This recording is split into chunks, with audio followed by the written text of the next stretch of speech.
ಯಶವಂತ ನಗರ ಬಳಿ bus lorry ಮುಖಾಮುಖಿಯಾಗಿ ಡಿಕ್ಕಿಯಾಗಿವೆ. ಗಣಿ ಲಾರಿಗಳ ಅಡ್ಡಾದಿಡ್ಡಿ ನಿಲುಗಡೆ, ಸಾರ್ವಜನಿಕರ ಆಕ್ರೋಶ, ಕೂದಲೆಯ ಅಂತರದಲ್ಲಿ ತಪ್ಪಿದ ಭಾರೀ ದುರಂತ. ಬಳ್ಳಾರಿ ಜಿಲ್ಲೆಯ ಸಂಡೂರು ತಾಲೂಕಿನ ಯಶವಂತ ನಗರ ಸಮೀಪ ಇಂದು ಬಸ್ ಹಾಗೂ ಲಾರಿಗಳ ನಡುವೆ ಸಂಭವಿಸಿದ ಅಪಘಾತ ಕೆಲಕಾಲ ಆತಂಕದ ವಾತಾವರಣ ಸೃಷ್ಟಿಸಿತು. ಅದೃಷ್ಟವಶಾತ್ ಯಾವುದೇ ಪ್ರಾಣಹಾನಿ ಸಂಭವಿಸಿಲ್ಲವಾದರೂ ಬಸ್ಸಿನ ಕಿಟಕಿಯ ಪಕ್ಕದಲ್ಲಿ ಕುಳಿತಿದ್ದ ಕೆಲವು ಮಕ್ಕಳು ಹಾಗೂ ಪ್ರಯಾಣಿಕರು ಸಣ್ಣ ಪುಟ್ಟ ಗಾಯಗಳಾಗಿವೆ ಎಂದು ಪ್ರಾಥಮಿಕ ಮಾಹಿತಿಯಿಂದ ತಿಳಿದು ಬಂದಿದೆ.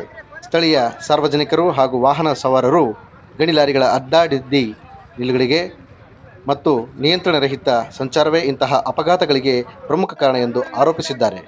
ಇದೇ ಭಾಗದಲ್ಲಿ ಟ್ರಾಫಿಕ್ ಸಮಸ್ಯೆ ಹಾಗೂ ಗಣಿ ಲಾರಿಗಳ ಅಸಮರ್ಪಕ ನಿಲುಗಡೆ ಕುರಿತು ಈ ಹಿಂದೆಯೇ ಹಲವು ಬಾರಿ ವರದಿಗಳು. ಪ್ರತಿದಿನವೂ ಭಾರೀ ವಾಹನಗಳ ರಸ್ತೆಯಲ್ಲಿ ಎರಡೂ ಬದಿಯಲ್ಲಿ